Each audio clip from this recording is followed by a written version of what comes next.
She was just taking the trash out when the barrel of a gun stopped her cold. My daughter froze, the black steel of a pistol aimed at her chest. The man holding it, our HOA president, Officer Daniel Harper, a retired cop and self-appointed neighborhood enforcer, had no idea who he was dealing with. Sophie, my daughter, wasn't just any teenage girl in sweatpants and a hoodie. She was deep undercover on a CIA surveillance mission, and Harper's name had just shot to the top of a federal watch list. Let me back up. We moved into the pristine streets of Willow Creek 2 years ago. On the surface, it was the suburban dream. Manicured hedges, mailboxes aligned like sentries, American flags fluttering gently. But beneath the polish, a storm brewed, driven by a man who treated HOA rules like martial law. Officer Harper, that's what everyone called him, despite his retirement, ran the Willow Creek Homeowners Association like a private fiefdom. Grass had to be cut to regulation length, mailboxes measured to the inch, and trash cans better not touch the curb before 6 a.m. on pickup day. People feared him. He'd pound on your door if your shutters were the wrong shade of green. He patrolled in a golf cart rigged with police-style lights, a one-man crusade. Worst of all, he always carried a gun. You're probably wondering how we let this happen. But you don't argue with a man who once chased a kid 3 blocks for rollerblading on the sidewalk. We learned to keep our heads down, nod politely, and comply. Everyone except Sophie. Sophie was different, sharp, observant, quiet, with an intensity rare for a 17-year-old. What no one, not even our closest neighbors, knew was that Sophie had been recruited into a covert CIA teen training program. Not a summer camp for brainy kids, but the real deal: ground-level surveillance, deep-cover ops, behavioral analysis. Her latest mission: monitor local authorities abusing power in civilian spaces. And Officer Harper was a prime target. The CIA had flagged reports of a retired cop linked to private security firms and off-the-books surveillance. Willow Creek had become a blip on their radar, and Sophie was the perfect operative, unassuming, just another teen living with her single dad in a quiet suburb. I didn't know the full scope at first. She shared enough to ease my concerns, but kept the details tight to protect her cover. All I knew was she was watching someone, and I had to trust her. Then came the trash can incident. It was a Saturday morning. Sophie had been tracking Harper's routines for weeks, noting how he lingered near our house longer than others, how he seemed fixated on us. She suspected he'd planted unauthorized surveillance on certain homes, ours likely among them. That morning, she rolled the trash bin to the curb, same as every Saturday. But this time, Harper screeched up in his golf cart, slammed the brakes, leapt out, and drew his pistol. "You think I don't see what you're doing?" he shouted. Sophie stayed calm, eerily calm for someone staring down a loaded gun. "I'm just taking the trash out, sir," she said evenly. "Don't lie to me," he snarled, the gun steady. "You're spying on me." That's when I ran outside, heart hammering, and froze at the sight of the weapon. "Daniel, what the hell are you doing?" I yelled. He didn't blink. "She's been watching me, recording me." "Who are you working for, girl?" Sophie's expression didn't shift. "You really want to go down this road?" she asked coolly. He sneered. "You think you're smart? I've got friends still on the force.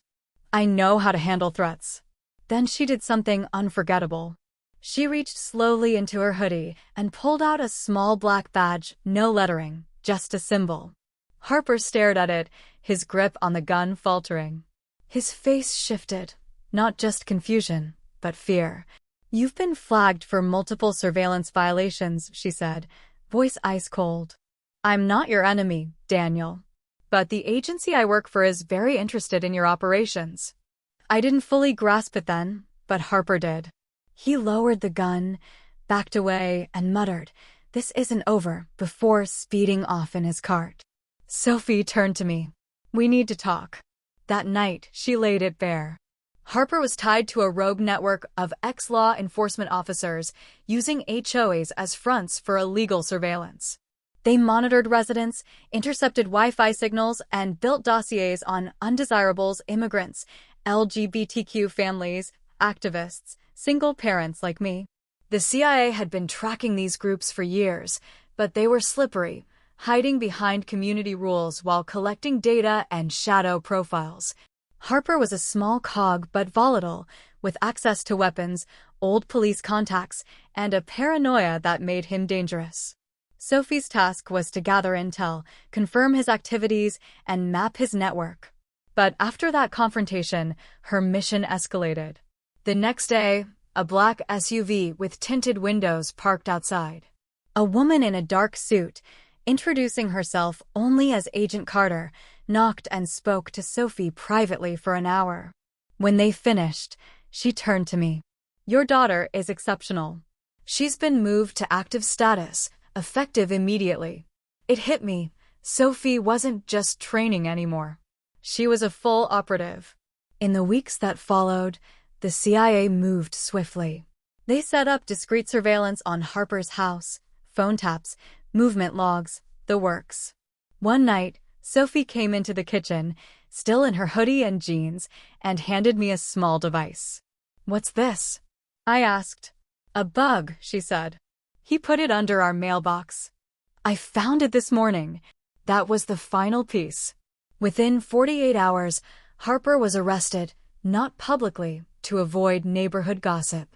The CIA staged it as a routine questioning on an unrelated matter, but we knew the truth. The official story was that Harper had moved to Florida to be near family. A month later, the new HOA president, Lila Monroe, was appointed, a young woman who listened, smiled, and treated people like neighbors, not suspects. Life in Willow Creek settled back to normal, or as normal as it gets when your daughter is a CIA asset and your neighborhood was once a surveillance hub. I sometimes catch Sophie observing people the way she did before, analyzing, reading between the lines. She's changed, stronger, more focused. I asked her once if she missed being a regular teen. She paused, thoughtful. "Sometimes. But when you see what people like Harper are doing, you realize normal isn't always safe. Someone has to watch the watchers." I nodded, forcing a smile.